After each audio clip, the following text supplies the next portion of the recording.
नमस्कार। जनमत हरियाणा में आपका स्वागत है। मैं हूं कमलकांत। साथियों, कांग्रेस में इन दिनों गजब की रसाकशी चल रही है और ये रस्साकशी जो है ये भूपेंद्र सिंह हुड्डा जो कांग्रेस का एक पोल है स्टेट के अंदर, और कुमारी शैलजा में चल रही हैं जो कांग्रेस आला कमान के बहुत करीब है, तो वो भी अपने आप में एक पोल है। पिछले दिनों आप जानते होंगे शैलजा जी ने एक घोषणा की कि वो उन 44 सीटों पर घूमेंगी जहां बीजेपी लोकसभा चुनाव में 3 असेंबली कॉन्स्टिट्यूंसीज पर बीजेपी आगे रही और वहां पर कांग्रेस का माहौल बनाने की कोशिश करेंगी। अब इसके कुछ ही दिन बाद हुड्डा जी ने अपना काउंटर फेंक दिया और उन्होंने कहा कि वो पूरे प्रदेश में घूमेंगे।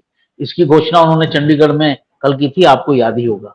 तो ये नहले पर दहले का जो खेल है ये हरियाणा में लगातार चल रहा है और ये इसके बावजूद चल रहा है कि राहुल गांधी ने हरियाणा के सभी नेताओं को पिछले दिनों में बुलाया था और कहा था कि मिलकर चुनाव लड़िए।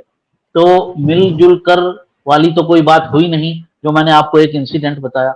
और एक दूसरा इंसिडेंट भी गजब हुआ है, या तो उसको कहिए कि एसआर के ग्रुप जो है वो एक तरह से टूट गया है। उसमें एसआर के ग्रुप में जो नेता थी किरण चौधरी, वो तो पहले ही चली गई थी। कल जो एक सभी नेताओं ने प्रेस कॉन्फ्रेंस की उसमें चौधरी बरिंदर सिंह भी नजर आए जो पहले शैलजा जी के साथ थे। अब वो किस पाले में खड़े हैं, या दोनों पालों में अपनी टांग डाल दी है, दोनों नावों में अपना पैर रख दिया है, ये है। इन पूरी परिस्थिति पर विश्लेषण के लिए हमारे साथ जुड़े हैं प्रद्युमन जी। आप जानते ही हैं उनके बारे में, कोई परिचय देने की जरूरत नहीं है। हरियाणा की राजनीति के माहिर खिलाड़ी हैं, राजनीतिक विश्लेषक हैं। आपका बहुत बहुत स्वागत है प्रद्युमन जी, नमस्कार। जी नमस्कार, बहुत बहुत धन्यवाद। तो ये दो जो घटनाएं हैं इनका अलग अलग विश्लेषण कीजिए कि एक ये जो नहले पर दहला उन्होंने मारा है, ये क्या हो रहा है कांग्रेस में। देखिए, निश्चित रूप से कांग्रेस पार्टी में जब से 5 लोकसभा की सीटें कांग्रेस जीती है तब से पूरे हरियाणा प्रदेश में कांग्रेस पार्टी का माहौल बन चुका है और उसी माहौल के चलते दोनों ही गुट, चाहे वो कुमारी शैलजा का गुट हो चाहे चौधरी भूपेंद्र सिंह हुड्डा का खेमा हो, दोनों मुख्यमंत्री की कुर्सी चाहते हैं। और कुमारी शैलजा को एक बड़ा झटका तो तब लगा किरण चौधरी छोड़ करके। जी आ रही है। तो कांग्रेस पार्टी में जो एसआर के गुट था कुमारी शैलजा का, उसको एक बड़ा झटका तो तब लगा जब किरण चौधरी उनको छोड़ करके चली गई। और दूसरा बड़ा झटका उनको तब लगा जब चौधरी वीरेंद्र सिंह डूमरखा, जो अभी तक कुमारी शैलजा के खेमे में खड़े हुए दिखाई दे रहे थे, वो अचानक एकाएक, ना ही उनका पहले से कोई कार्यक्रम बना हुआ था, उसके बावजूद वो जो है चौधरी भूपेंद्र सिंह हुड्डा और चौधरी उदय भान के साथ प्रेस कॉन्फ्रेंस में आना, उनका कहीं ना कहीं ये दिखा रहा है कि कांग्रेस पार्टी में भूपेंद्र सिंह हुड्डा धीरे धीरे सर्वे सर्वा नेता बनते जा रहे हैं। इसके पीछे एक बहुत बड़ी वजह जो चौधरी वीरेंद्र सिंह आए, वो मैं ये मान रहा हूं कि उनके बेटे ब्रिजेंद्र सिंह की जो टिकट कटी, उसमें कहीं ना कहीं एक बहुत बड़ा रोल चौधरी भूपेंद्र सिंह हुड्डा का रहा और उन्हीं के चलते जयप्रकाश जेपी को टिकट मिली। अब चौधरी वीरेंद्र सिंह को ये अवश्य खतरा होगा कि अगर चौधरी भूपेंद्र सिंह हुड्डा विधानसभा चुनाव में भी वीटो कर देते हैं, चूंकि हिसार लोकसभा में जयप्रकाश जेपी सांसद बन गए हैं, तो उस हिसाब से ऐसा लग रहा है कि उनको अपने बेटे ब्रिजेंद्र सिंह की टिकट पर जो खतरा मंडरा रहा है उसका कहीं ना कहीं कम करने के लिए और उचाना से अपने बेटे ब्रिजेंद्र सिंह को टिकट दिलाने और विधायक बनाने के लिए चौधरी भूपेंद्र सिंह हुड्डा की बड़ी आवश्यकता है। मैं दो विशेष बातें अगर बताऊं, पहली बात तो यह है कि उचाना विधानसभा क्षेत्र में आज चौधरी भूपेंद्र सिंह हुड्डा के खेमे से 1 दर्जन के आसपास टिकटार्थी विधानसभा क्षेत्र के गांव और शहरी क्षेत्र में घूम रहे हैं और तमाम जो टिकटार्थी बन जाता है जो भी व्यक्ति, तो उसके पल्ले 1000, 2000, 500, 3000 वोट जरूर हो जाती हैं। तो निश्चित रूप से एक बड़ा खतरा ब्रिजेंद्र सिंह को अगर कांग्रेस की टिकट मिल भी जाती है तो जो ये 1 दर्जन के आसपास टिकटार्थी हैं, ये एक बड़ा खतरा उनके लिए है। और पहली बार ऐसा हो रहा है कि उचाना में कांग्रेस पार्टी के इतने भारी तादाद में टिकटार्थी दिखाई दे रहे हैं। दूसरी बड़ी बात, कुमारी शैलजा चूंकि लोकसभा के चुनाव में मात्र एक स्वयं की सीट टिकट ले पाई, उनके तमाम साथियों को टिकट नहीं मिली, तो कहीं ना कहीं कांग्रेस पार्टी में जो कुमारी शैलजा के साथी हैं, उनको ये खतरा है कि विधानसभा में भी कहीं उनके साथ लोकसभा वाली ना बन जाए। अगला जो आपने जो प्रश्न पूछा कि कुमारी शैलजा की यात्रा के ऐलान के एकाएक बाद चौधरी भूपेंद्र सिंह हुड्डा और उदय भान जी ने अपनी यात्रा का ऐलान कर दिया, तो ये कोई बहुत पुरानी कांग्रेस में ऐसा होता रहता है, ये कोई विशेष बात नहीं है। क्योंकि जब चौधरी भूपेंद्र सिंह हुड्डा और उदय भान जी ने विधानसभा क्षेत्र वाइज रैलियां रखने का कार्यक्रम किया, तब भी कुमारी शैलजा ने अलग अलग इलाकों में अपने कार्यक्रम रखे।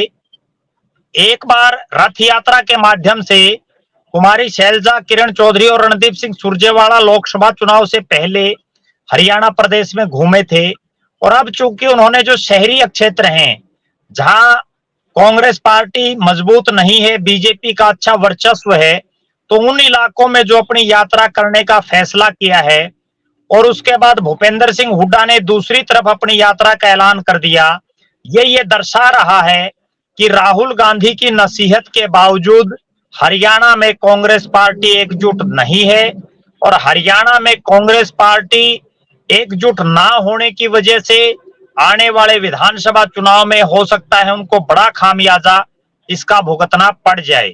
जी जी, आपने जो पहले बात कही चौधरी वीरेंद्र सिंह की कि उनके पुत्र की सीट है, ये बिल्कुल सही बात है। अपने बेटे के मोह में कि उनको टिकट मिल जाए, इस बार भी ना कट जाए, वो जी जरूर गए। लेकिन उसके पीछे जो कारण है, जो भूपेंद्र हुड्डा, पहले तो भूपेंद्र हुड्डा और इनकी आपस में कभी बनी नहीं। हालांकि आपस में रिश्तेदारी में है, बुआ मामा का रिश्ता है इनका, इनके परिवार का, जी लेकिन इनकी आपस में कभी नहीं बनी। और दोनों ही जो है वो सीएम के पद के जो इच्छुक रहे, जिसमें भूपेंद्र सिंह हुड्डा बाजी मार ले गए और चौधरी वीरेंद्र जी सिंह पीछे रह गए। अब अब जो विरोध है भूपेंद्र जी सिंह का वीरेंद्र सिंह के प्रति, वो अपने लेवल का विरोध नहीं है। दरअसल भूपेंद्र हुड्डा जो है वो चाहते हैं कि उनकी अगली पीढ़ी यानी उनके बेटे भी मुख्यमंत्री के लिए तैयार हो जाए, और वो किसी भी ऐसे नेता को पैदा नहीं होने देना चाहते जो उसका हम उम्र हो। ये उनका एक इश्यू लगता है। जो जो उनमें वो जो चौधरी वीरेंद्र सिंह के बेटे हैं ब्रिजेंद्र सिंह, वो पुराने आईएएस ऑफिसर हैं। उनकी अगर वो जीत जाते हैं तो वो अगली पीढ़ी में एक पोटेंशियल एक खतरा हो सकते हैं दीपेंद्र हुड्डा के लिए। क्या ये भी एक कारण हो सकता है? जो ब्रिजेंद्र सिंह हैं, उनकी सबसे बड़ी बात यह है कि वो पढ़े लिखे हैं, आईएएस अधिकारी रहे हैं, और सबसे बड़ी, इससे भी बढ़ करके जो बात है वो ये है कि वो राहुल गांधी के साथ पढ़े हैं। राहुल गांधी के अच्छे मित्रों में वो शामिल हैं, और एक ही साथ राहुल और ब्रिजेंद्र सिंह पढ़े हैं, लिहाजा उनकी आपसी जो दोस्ती है, अगर ब्रिजेंद्र सिंह चुनाव जीतने में कामयाब हो जाते हैं तो भविष्य के नेता जरूर बन सकते हैं। मैं ये भी कहना चाहूंगा कि आज राजनीतिक तौर पर दीपेंद्र सिंह हुड्डा ब्रिजेंद्र सिंह के मुकाबले काफी बड़ा उनका कद बन चुका है, क्योंकि वो लगातार संसद में है और ब्रिजेंद्र सिंह एक ही बार जीते हैं। लेकिन जिस तरह से चौधरी भूपेंद्र सिंह हुड्डा को मुख्यमंत्री बनाने में चौधरी बीरेंद्र सिंह से लेकर के उस समय के कई कांग्रेसियों का हाथ था, उसी तरह क्या पता कब परिस्थितियां ऐसी बदल जाएं और उन बदली हुई परिस्थितियों में बाजी हुड्डा साहब के हाथ से खिसक करके किसी और के हाथ में भी आला कमान दे दे, तो भी कोई बहुत बड़ी अतिशयोक्ति नहीं हो सकती। जी जी, तो मुख्य रूप मोटे तौर पर अभी जो है वीरेंद्र सिंह पहला स्टेप ले रहे हैं। जैसा आपने कहा कि सांसद की टिकट उनकी वजह से कट गई, अब विधानसभा की टिकट में भी जो है वो टिकट कटवा सकते हैं अगर चाहेंगे चौधरी भूपेंद्र सिंह। तो उस चीज को टालने के लिए और एक तरह से चौधरी वीरेंद्र सिंह ने भूपेंद्र सिंह के आगे एक तरह से सरेंडर कर दिया है। देखो, एक विशेष बात मैं दर्शकों को बताऊं, जिस दिन बृजेंद्र सिंह ने भारतीय जनता पार्टी के सांसद पद से इस्तीफा दिया और बीजेपी छोड़ करके कांग्रेस में शामिल हुए, उस दिन भी वो शामिल होने के बाद चौधरी भूपेंद्र सिंह हुड्डा के घर गए, हुड्डा साहब और दीपेंद्र हुड्डा से वो मिले, उसके बावजूद उनको लोकसभा की टिकट नहीं मिली और हुड्डा साहब ने बहुत ज्यादा प्रयास करके जयप्रकाश जेपी को टिकट दिलाने का काम किया। अब वही स्थिति दोबारा ना बन जाए, इसके लिए चौधरी बीरेंद्र सिंह अभी से पहले अपने प्रयास कर रहे हैं कि किसी भी तरह से उनके बेटे बृजेंद्र सिंह को लोकसभा की टिकट मिले, वो टिकट उनका ना विधानसभा की टिकट मिले उचाना से, और वो टिकट उनका ना कट पाए, क्योंकि पूरे विधानसभा क्षेत्र में मैं ऐसा देख पा रहा हूं कि वर्षों बाद जो है, वर्षों बाद इतने साल का राजनीतिक कैरियर चौधरी बीरेंद्र सिंह और का रहा है, पहली बार बाप और बेटा पिछले 1-1.5 महीने से हलके के गांव में गली गली दर दर जो है लोगों के पास जा रहे हैं, हर रोज 3-3, 4-4 गांव में कार्यक्रम कर रहे हैं और किसी भी तरह से उचाना से विधायक बनना चाहते हैं। और उसी के लिए ये चौधरी भूपेंद्र सिंह हुड्डा के मंच पर एकाएक चौधरी बीरेंद्र सिंह का आना उसी का एक हिस्सा मैं मान रहा हूं। जी, तो जो दूसरा मुद्दा हमारा था कि कुमारी शैलजा, तो अब कुमारी शैलजा अपने आप जी को कमल किस तरह से, जी मैं, आपकी आवाज आ रही है मेरे को, आपको आवाज आ रही है क्या? आपको आवाज आ रही है क्या? जी जी, तो जिस तरह से नैले पर दैला कुमारी शैलजा के साथ चौधरी भूपेंद्र सिंह खेल रहे हैं, और उसमें प्रद्युमन जी अपनी बात पूरी कीजिए। अभी जो सबसे बड़ी बात है वो ये है कि मुख्यमंत्री बनने से पहले दोनों नेता चाहते हैं कि प्रदेश की ज्यादा से ज्यादा विधानसभा सीटों पर उनके साथियों को टिकट मिले, ताकि ज्यादा से ज्यादा जब उनके नजदीकी विधायक बनेंगे तो मुख्यमंत्री बनना उनके लिए और ज्यादा आसान होगा। और दोनों ही नेता कुमारी शैलजा और चौधरी भूपेंद्र सिंह हुड्डा अपने आप को पूरे हरियाणा प्रदेश का नेता, चूंकि हुड्डा साहब तो 10 साल मुख्यमंत्री 9.5 साल रहे, अब कुमारी शैलजा का भी ये प्रयास है कि वो भी पूरे हरियाणा प्रदेश की नेता बने। उसी के लिए वो लगातार ये जो रसाकसी चल रही है उसको बढ़ावा दे रही हैं। और अब मेरा ऐसा मानना है कि चूंकि अब इस पूरे परिवार के जो कांग्रेस का परिवार है, इसके मुखिया चौधरी भूपेंद्र सिंह हुड्डा हैं, तो कहीं ना कहीं उनको एक पहल करनी चाहिए, और वो पहल करके उनको कुमारी शैलजा को भी जिस तरह से वो चौधरी बीरेंद्र सिंह को अपने साथ लाए हैं, एक प्रेस कॉन्फ्रेंस में कुमारी शैलजा और रणदीप सिंह सुरजेवाला को भी अपने साथ उनको लाना चाहिए, जिससे हरियाणा प्रदेश की जनता में एक मैसेज जाए कि बेशक सभी नेता अपना अपना प्रयास मुख्यमंत्री बनने के लिए कर रहे हैं, लेकिन उसके बावजूद वो सभी एक मंच पर हैं, और ये पहल चौधरी भूपेंद्र सिंह हुड्डा को ही करनी चाहिए। जी जी, बिल्कुल ठीक कहा आपने। अगर वो चाहते हैं कि पार्टी एकजुट होकर लड़े और अच्छे परिणाम ला सके, जैसा कि कांग्रेस के लोग और समर्थक उम्मीद कर रहे हैं, तो ये प्रयास तो करना ही चाहिए।